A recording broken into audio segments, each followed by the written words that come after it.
This is Get Real and Heal for high-performing women executives and entrepreneurs, where we discuss all things emotional healing and the relationships with yourself, your man, and your money.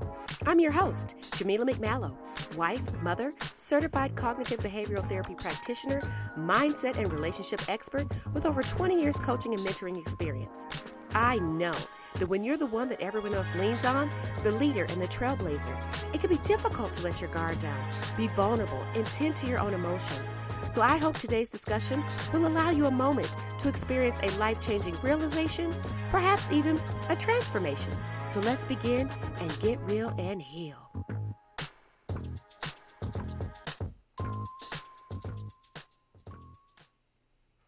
All right, so today we are talking about the myths of independence and why doing it all is overrated. And the standpoint that we're coming from is still the focus for this season on the Get Real and Heal podcast, and that is this season I am focused on speaking into the high-performing woman over 40 who is happily married to a good man, who is literally tired of operating under the conditioning that success means constantly pushing yourself to climb higher and higher levels of professional and financial status at all costs.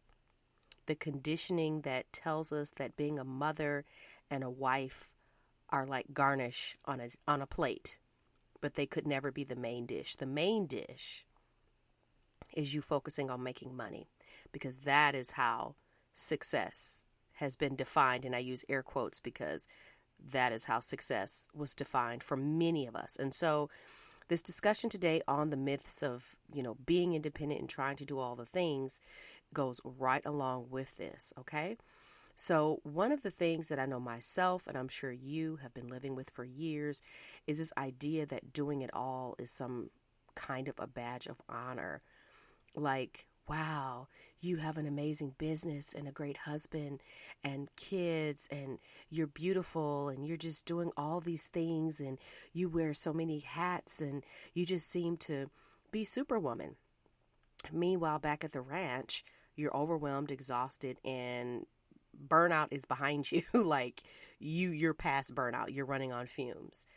And so I'm here to tell you that living that way, trying to do all the things, it's overrated. And it's really a lie. Okay. There's nobody who is operating that way who is truly winning on a internal peace and happiness level, period. Because we're human beings.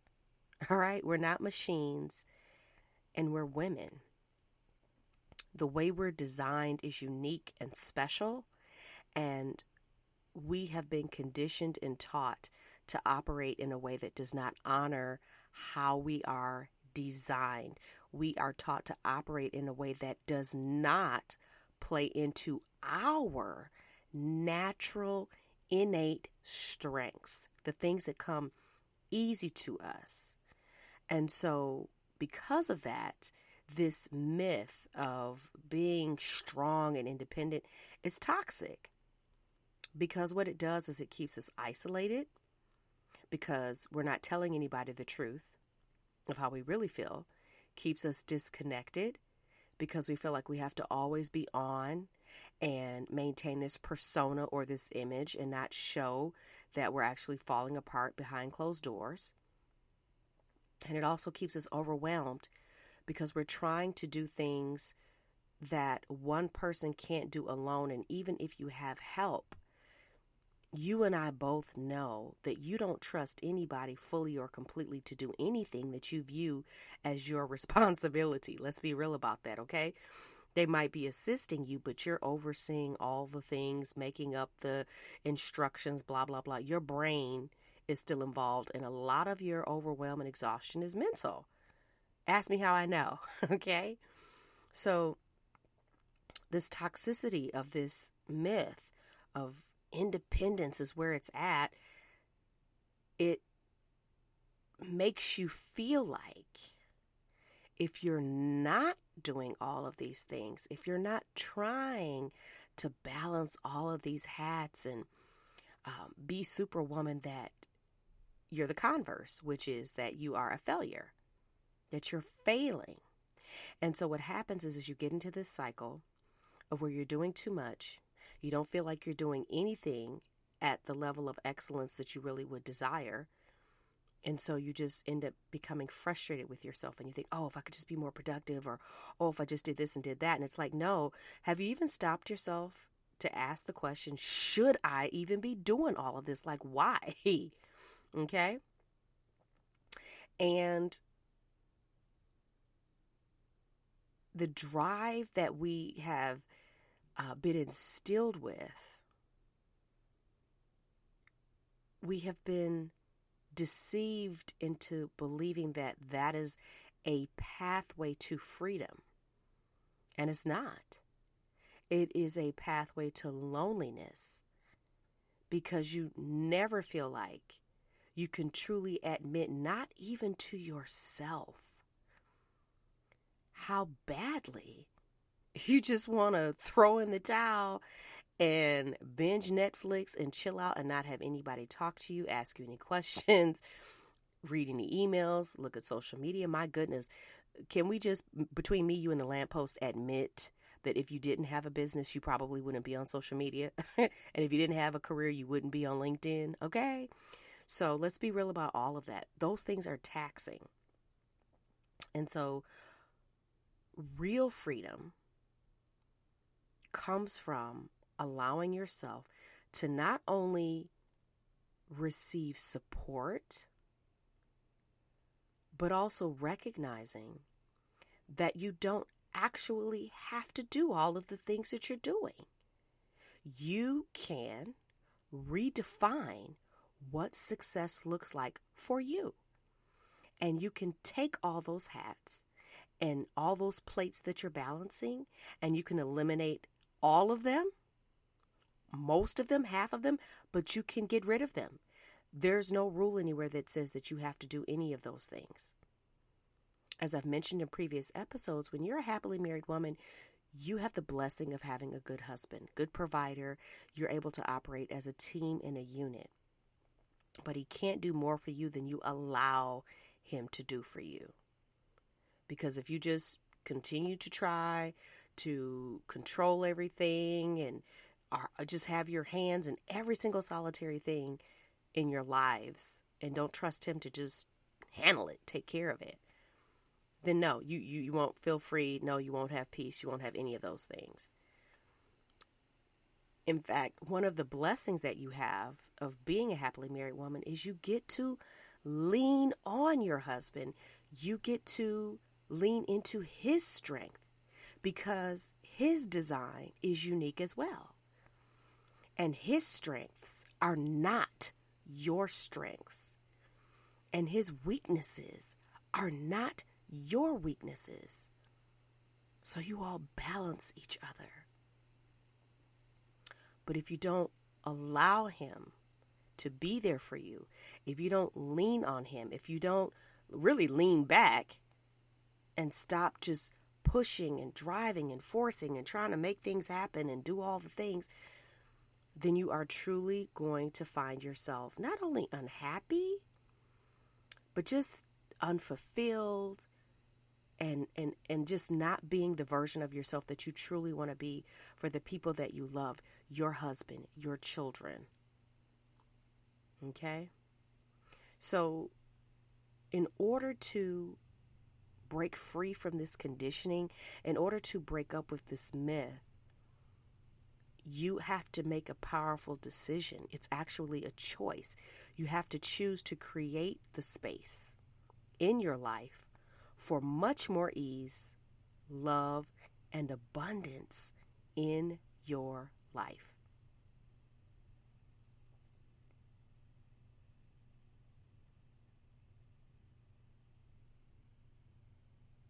Now, I can tell you, in the past, probably, we're in November, so yeah, probably since September, since after, probably October, because we went on an anniversary trip And it was after that that I really started questioning my own conditioning and programming or beliefs around my business success, and gave myself permission to redefine what my life was going to look like and to deprioritize my business and the pursuit of making greater and greater amounts of money.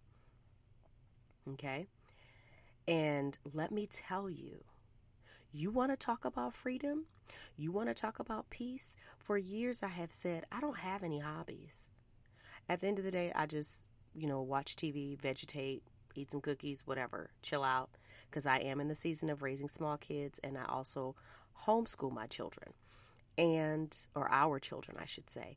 And so, but in this short period of time, it's so interesting how fast, how fast I literally am like not checking my phone. I am not on social media every day. And when I tell you the gravity and the magnitude and the degree of happiness that I feel, it's incredible. And when I say to you that I would jokingly say I don't have a hobby, that's true. Because what time did I have to just engage in frivolity or to do something that I wanted to do when I was trying to do all the things? Because I thought that's what I was supposed to be doing. But it's not true. It's just something I believed to be true. And I really didn't understand how deeply ingrained it was until I stepped away and allowed myself to hear myself in that silence, to get the clarity, and to realize that my definition of success, my true definition of success, looks like me prioritizing my husband and my children, period. And after that, whatever time, energy is left over is what I will devote to my business and the making of money. But it will no longer occupy my mind as a space or something that I need to pursue because that's how I'm able to fulfill some part of me, some gift that I have that has to be executed in that way. No, it does not. It's my gift. I can use it how I want to use it. And I don't have to use it in a way that stresses me out, that overwhelms me, that puts me in this scenario to where I'm constantly pursuing something and creating this level of internal pressure for myself. And so I share all of that with you to say that my hobby, now for years I have made body butter for my children because before my son was born, I got into, when you're about to get pregnant, you want to, you're careful about what you want to put on your skin, and you start thinking about the things that you want to, put on your kids' skin, things like that. And so I have always made my children's body butter. Now, over and above that, I started dibbling and dabbling in some things. But once my son came, I was too busy to, do much of anything.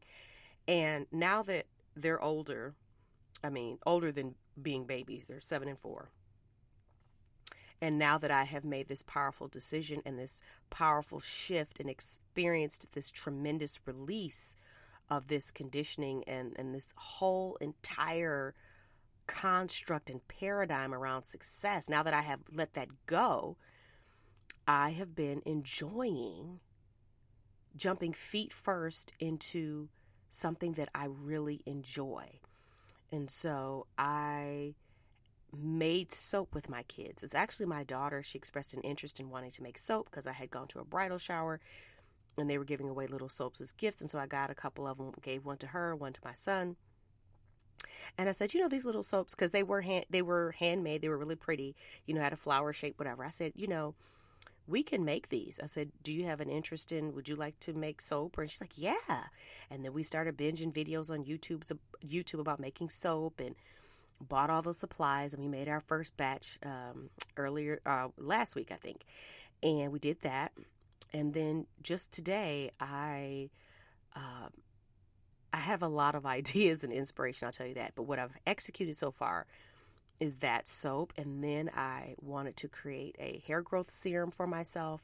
I did that tonight. And then my sister wanted me to make her some body butter. So that is in process, because when you do that, you have to mix everything together, melt it down, and then put it in the refrigerator, and then you whip it. All right. That's just a quick and dirty how to and where I am in process with that. But I'm giving you all this detail and information because I'm telling you, I know you can hear it like, oh, she sounds excited about this. Yeah, I am.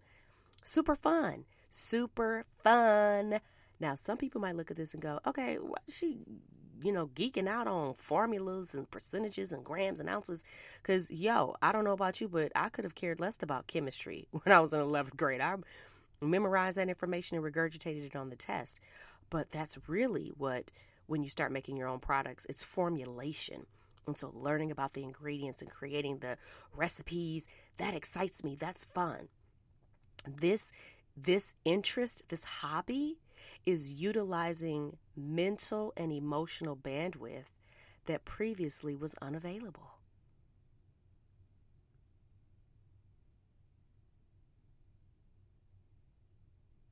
And so when you stop buying into this idea that you need to continue to try to operate, and I use air quotes, independently or be independent, and you're married, and not only that, happily married. I mean, please, you're shortchanging yourself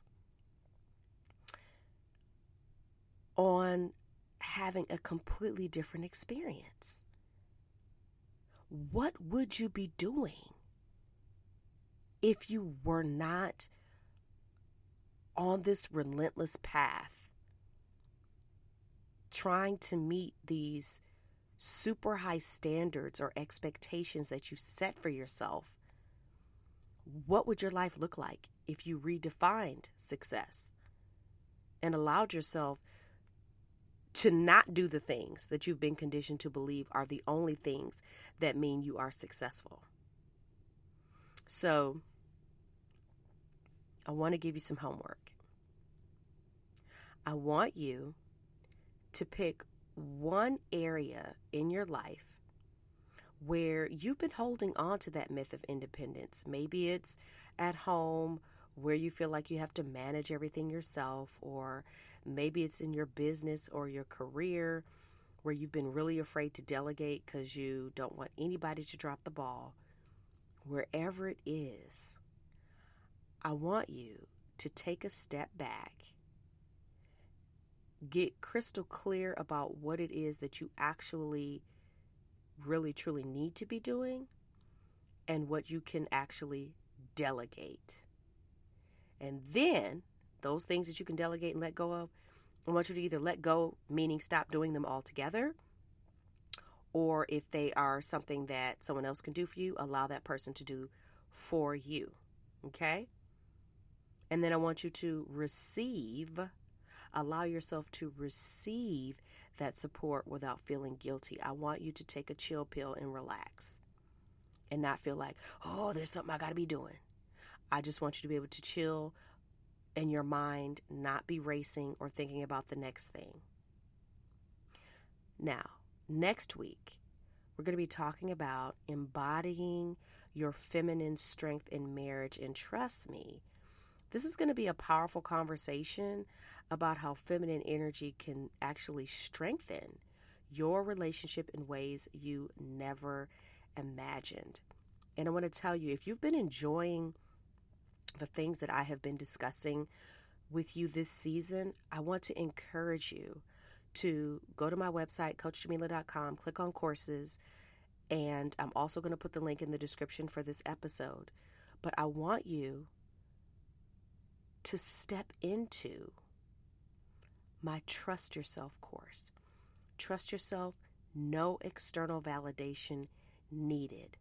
Why? Because yes, I know you're like, well, I trust myself. I make powerful decisions. I feel confident, all those things. Yes, yes, and yes. But no, because in order to trust yourself, that means you're not leaning on the programming and the conditioning that's telling you that you're only allowed to go down one pathway. And you might consciously say, well, I get that. I know that, Jamila. I know I can choose. Okay, go ahead and feel it in your body when you think about the idea of doing something totally different, or giving up what you're doing because maybe you just don't really want to do it anymore. But your mind is going to, oh, what's they going to say about this? What's going to happen about that? And blah, blah, blah. And all of that. That'll let you know what's happening on a subconscious level, okay? And so my courses are always designed to create transformation and to shift your mindset, really to empower you to go in a completely different direction. That is the crux of everything that I do. You're not going to step into any space with me and walk away and be like, oh, that was some great FYI. Doesn't work that way. So it's an awesome, awesome training. No external validation needed. It is only $27. And I promise you, it is going to change the way that you define success. Not only because I'm going to break it down for you, really pulling up back the curtain and helping you to see how you even got to this place, and then walking you through how to unravel it and actually redefining success for yourself. Okay? And so I want you to step into that. Now, like I said, next week we're going to be talking about embodying your feminine strength in marriage. I absolutely look forward to seeing you next week. And until then, I want you to remember that you are worthy and deserving of enjoying everything that you have already created and desire to experience and create, simply because you live, breathe, and exist. Visit CoachJamila.com, where you'll find the links to connect with me on social media and more information on my private coaching for high-performing women.